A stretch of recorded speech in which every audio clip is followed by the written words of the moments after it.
자, 3장이요. 자, 3장은 원자의 주성질 해가지고, 자, 2단원은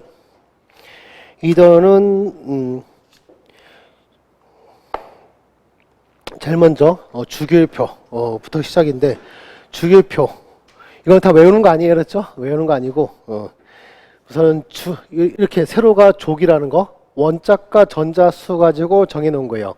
원자과 전자 하나 하면 1조, 두 개면 2조, 그 다음에 전이금속들 쭉 넘어간 다음에 여기가, 네, 여기서부터 여기까지 10개라 더, 디오비탈에 전자가 10개까지 채우다 보니까 10개 있어요, 10개. 그래서 3, 4, 5, 6, 7, 8, 9 해서 12까지 있고, 그 다음에 원자과 전자 3개인데 여기 10개가 가운데 껴있다 보니까 여기는 13조, 또는 뭐 3A조, 이런 말 또 쓰기도 하는데, 보통은 그냥 13조, 이걸 주로 쓸 거예요, 우리가. 그 다음에 14조, 원자과 전자 4개인 거는 14조, 5개는 15조, 6개는 16조, 7개는 17조, 그 다음에 원자과 전자 8개는 18조, 또는 영족 기체, 영족 기체, 또는 비활성 기체, 여러 말이 있는데, 자, 18조 원자, 이게 족이고요. 그 다음에 가로줄은 껍질수예요. 껍질 하나면 1주기, 2개면 2주기, 3개면 3주기, 4개면 4주기 해서 총 우리는 1, 2, 3, 4, 5, 6, 7주기까지 7주기 이 정도까지 있는데, 그 다음에 또 중간에 뭐 란탄족, 아르티늄족 이런데, 자, 여기는 굳이 알 필요는 없고요.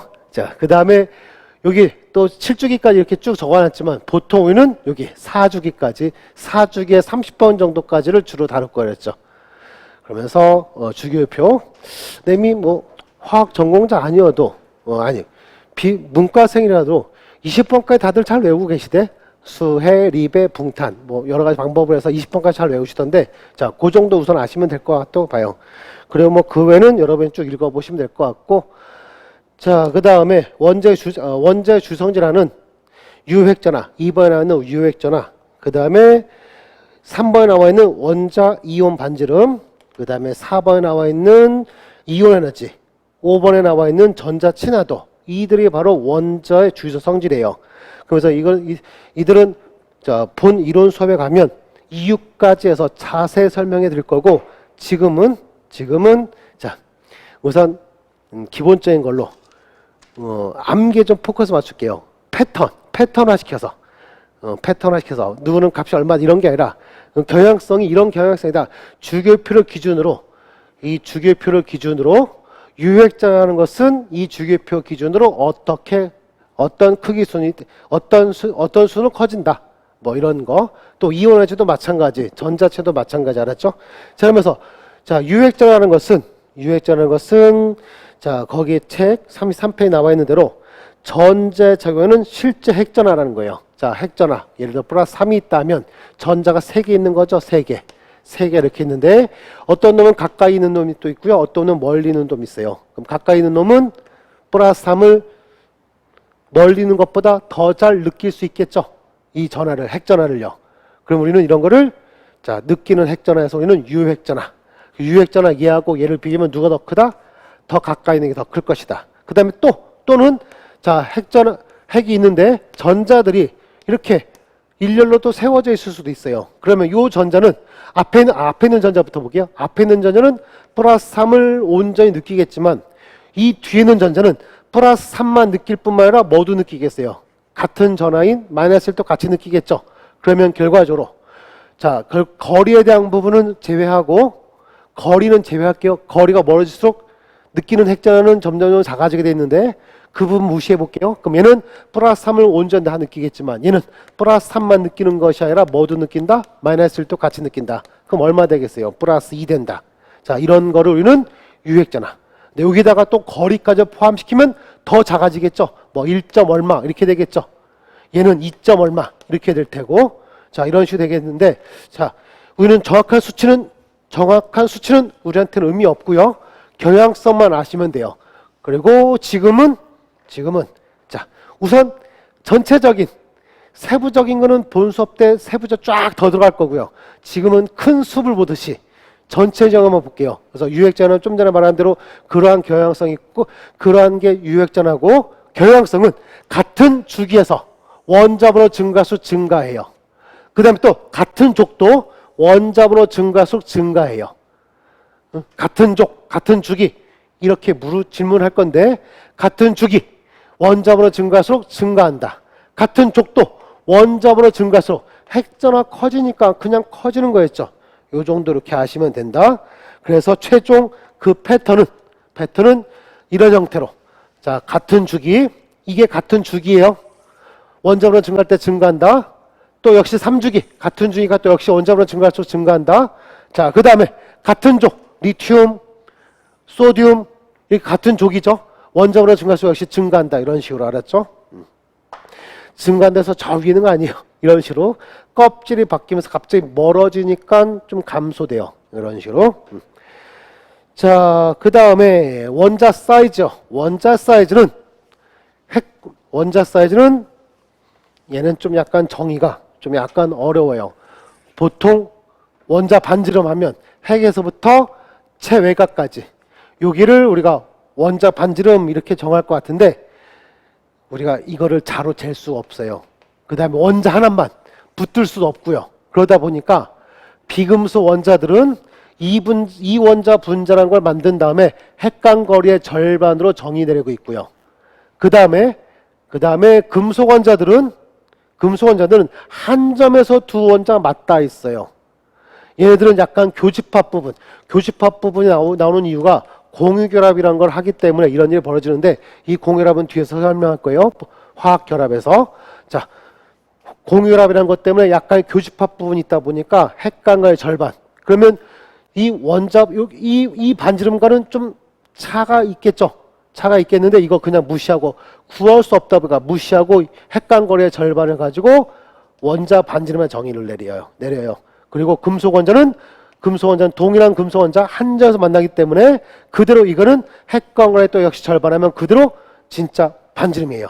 자, 그 외 또 다른 방법으로는 뭐 이원자 분자 불광할 때는 뭐 이런 방법 이용한다는데 자, 이거는 여러분 아실 필요 없고 비금속은 이런 식으로 금속은 이런 식으로 측정한다.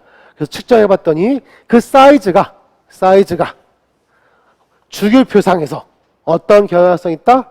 같은 족은 껍질수와 증가수로 무조건 사이즈 커져요. 하지만 같은 주기는 원점으로 증가할수록 사이즈가 작아져요. 껍질수가 같은 주기는 전자 껍질이 동일하다 보니까 껍질이 동일하다. 즉 2주기면 껍질 2개예요. 핵이 있으면 첫 번째 껍질, 두 번째 껍질 2개예요. 그게 2개인데 원점으로 안에 있는 핵전원은 계속 증가하다 보니까 안에 있는 핵전원은 계속 오른쪽 갈수록 핵전원은 계속 증가하다 보니까 잡아당기는 힘이 세져요. 우리는 그게 바로 유핵전화가 커진다. 그래서 뭐 하더라? 사이즈 작아진다. 이렇게.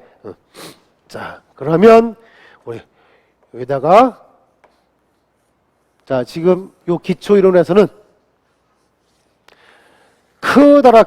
커다랗게 경향성에 좀 포커스만 줄 거예요. 그러면서 첫 번째 유핵전화 같은 족, 같은 주기 이렇게 된다. 유핵전화는 기호로 ZEFF 이펙티브 뉴클리어 차지 해가지고 이렇게 기호로는 이렇게 써요. 그래서 오른쪽으로 하든 원자번호 같은 주기든 같은 족이든 원자번호 증가수 증가한다 이렇게 되고요. 그다음에 사이즈는 왼쪽 아래로 갈수록 커진다. 크기 알았죠? 자, 그 다음에 자, 양이온이 되면 전자를 잃기 때문에 사이즈 작아져요. 반대로 음이온 되면 전자 들어오면서 세로이 더 얻으면서 전자 반발 때문에 커져요. 우선 요 정도만 할게요. 그 외에 또 추가적인 얘기 더 있는데 얘는 본 수업 때 할게요. 했죠. 본 이론 때. 우선은 양이온 되면 전자 잃으면서 사이즈 작아진다. 근데 또 사이즈 작아지는 것뿐만 아니라 단순 작아지는 것뿐만 아니라 엄청 많이 작아져요. 근데 그런 거 세부적 좀 더 가서 얘기할게요. 자, 그래서 사이즈 작아진다. 음이온 되면 사이즈 커진다. 이렇게 하시면 될 거고요. 자, 그 다음에 세 번째로 3장은 굉장히 빨리 끝나겠네요. 자, 3장은 세 번째는 이온 에너지. 자, 섹션 4. 자, 이온 에너지라는 것은 바닥 상태 기체 원자에서 전자 하나 잃을 때 필요 에너지가 필요해요. 전자 잃을 때는. 그래서 그때 필요 에너지가 바로 이온 에너지 하면서 그 이온 에너지는 같은 족에서는 껍질 수가 증가할수록 핵에서 멀어지는 거예요. 핵에서 멀어진다. 자, 1주기 원자는 첫 번째 껍질 있는 전자를 잃어버리는 거예요. 2주기 원자는 첫 번째, 두 번째 껍질 있는 전자를 잃는 거예요. 3주기는 첫 번째, 두 번째, 세 번째 있는 전자를 잃는 거예요. 핵에서 멀어지고 있죠. 멀어질수록 에너지는 핵에서 멀어질수록 핵에 덜 붙들려 있다. 핵에 가까이 있을수록 핵에 크게 붙들려 있다. 해서 이온 에너지는 어떻게 되더라? 껍질 수가 많아질수록 이온 에너지는 작아져요. 그래서 이온 에너지는 위로 올라갈수록 커져요. 자, 그 다음에 같은 주기. 자, 똑같은 2주기. 핵이 있고 첫 번째 껍질, 두 번째 껍질. 여기 있는 전자 잃는다. 핵이 있고 첫 번째, 두 번째 껍질에 있는 전자 잃는다. 원자 번호 3번, 원자 번호 4번. 리튬 원자, 베릴륨 원자라는 거예요. 이거 할 때, 자, 좀 전에 크기 어떻게 됐죠? 크기는 누가 더 컸어요? 크기는 앞에 게 더 컸죠. 즉 바꿔 말하면 이 전자가 핵에 얘보단 더 가까이 있는 거예요. 그러니 핵의 구속이 누가 더 심하다? 얘가 더 심하다. 이온 에너지는 누가 더 크다? 이오니제이션 에너지에서 기울어는 I2라 표현해요. 이온 에너지는 누가 더 크다? 얘가 더 크다. 그래서 이온 에너지는 또 오른쪽으로 갈수록 커져요. 그러면 결과적으로 이온 에너지와 크기는 정반대죠. 그렇죠? 정반대죠. 자, 그런데 예외가 두 번 있어요. 두 번의 예외. 베릴륨과 붕소, 질소와 산소. 즉 2쪽 원자와 13쪽 원자, 15쪽 원자와 16쪽 원자에서 예외가 있어요. 예외는 이 예외는 너무 유명해서 우리가 암기할 거예요. 암기. 네, 이유 왜 그런지 이유도 공부한 다음에 암기 수준까지 갈 거예요. 암기 수준 갈 건데, 자, 요 이유는 이론에서 배울게요 했죠. 이론에서 배우도록 할게요. 이론에서는 오비탈 에너지를 좀 더 자세히 배운 다음에 할 거예요. 자, 여기서는 제가 좀 간단하게 조금 소개를 해드리겠는데, 같은 오비탈이라도 원자번호 증가함에 따라 원자번호 4번 원자다, 5번 원자다. 원자번호 증가함에 따라 유핵전화가 뭐하더라? 유핵전화 증가하더라. 그러면 오비탈 에너지 낮아진다. EP도 같이 낮아진다. 이런 식으로 있으면서 그러면서 전자 이럴 때 여기서 잃는 거고 얘는 여기서 잃는 거고 하면서 에너지 순서 바뀐다 뭐 이런 식으로 되는데, 자, 이러한 이유는 자세한 이유는 이론에서 가서 배울 거고요. 자, 이렇게 수업하는 이유는 제가 뭘 했죠? 이 수업은 뭘 했죠? 이 수업으로 모든 시험에 준비 다 되는 거 아니에요. 아주 기초적인 거 외워야 될 거 위주로 한댔어요 제가. 그래서 이것까지 다 수업하면 이 기초 수업 어마어마 길어져요. 그래서 의미 없어져요. 이 수업의 목표는 꼭 알아야 될 것들, 자, 세세하게 보는 것보다 커다랗게 숲을 보자는 의미로 제가 하는 수업, 예습처럼 보는 수업이기 때문에 자세한 좀 세부적 이유는 좀 생략하고 본 수업 때 가서 할 거예요. 자, 그러면서 자, 이유는 본 수업 때 또 공부하도록 하고, 자, 두 번의 예외가 있다. 두 번의 예외가 있더라.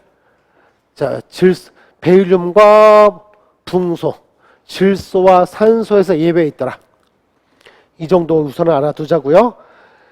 자, 우선 목적은 이 수업에서의 목적은 주기적 성질에서의 목적은 주기표 적어놓고 이온 에너지는 어떤 경향성이 있고 크기는 어떤 경향성이 있고 유핵전은 또 어떤 경향성이 있다. 우선 잽싸게 빠르게 파악하는 거, 그게 목표예요. 그런 다음에 이유도 좀 자세히 배우고 뭐 등등 한 다음에 세부적으로 응용되는 부분은 이제 또 본 수업, 이론 수업 가서 또 자세히 더 배우자. 이렇게 하자고 그랬죠. 자, 이렇게 해서 이온 에너지는 자, 우선 1차적으로 크기랑 반비례. 그런데 두 번의 예외가 있더라. 같은 주기에서. 족에선 예외 없어요.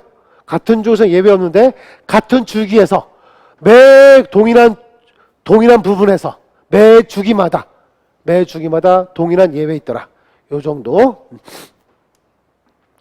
자, 그 다음에 이온 에너지는 순차적 이온화제 가지고 우리가 전자를 전자가 한 개 있든 두 개 있든 세 개 있든 몇 개가 있든 모든 전자 다 떼낼 수 있어요. 하나씩 차례대로 첫 번째 전자 떼내고 두 번째 전자 떼내고 세 번째 전자 떼내고 네 번째 전자 떼내고 이런 식으로 다 떼낼 수가 있어요. 억지로. 우리는 그거를 뭐라 부르냐면 순차적 이온화제를 불러요. 그러면서 순차적 이온화제 부르면서 첫 번째 전자 떼낼 때가 제일 쉬워요.